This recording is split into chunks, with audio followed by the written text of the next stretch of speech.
nítorí ọ̀rọ̀ tí ò tó nǹkan ọkọ yìnbọn fúnyàwó ẹ̀.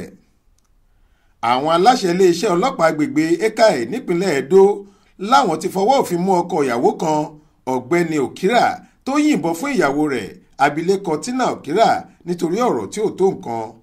Aláròyé gbọ́ pé nílùú Nnkan lágbègbè Tètè ní GRA kan tó wà nílùú Benin nípínlẹ̀ Edo ni Okira ti hùwà ọ̀dájú náà síyàwó rẹ̀ ọ̀hún. Wọ́n lóhun méjì ọ̀tọ̀ọ̀tọ̀ làwọn ń ṣèwádìí rẹ̀ fún báyìí. Àkọ́kọ́ ni pé níbo ni Okira ti rí ìbọn lójú méjì tó yìn fún ìyàwó rẹ̀ àti ìdí tó fi yìnbọn ọwọ́ rẹ̀ fún obìnrin náà lákòókò tí wọ́n ń jiyàn láàrin ara wọn.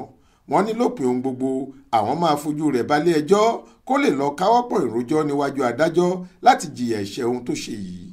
Nígbà tí alukoro iléeṣẹ́ ọlọ́pàá ìpínlẹ̀ ọ̀hún SP Chidi Nwabuzo ń bá àwọn oníròyìn kan sọ̀rọ̀ lórí ohun tí Okira ṣe, ó sọ pé ìwà ọ̀daràn gbáà ló hù tí ìjìyà ńlá sì wà fún ẹni tó bá ṣe bẹ́ẹ̀ bọ́wọ́ òfin bá tẹ̀ ẹ́.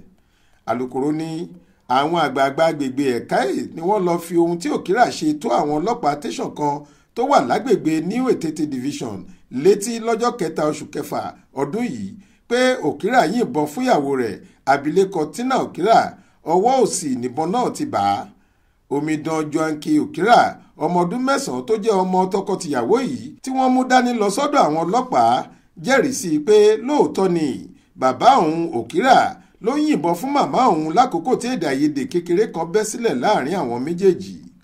Wọ́n ti gbé Tina lọ sí ọsibítù fún ìtọ́jú ṣùgbọ́n níṣe ni wọ́n gé ọwọ́ rẹ̀ níbi tíbọn ti bà á dànù.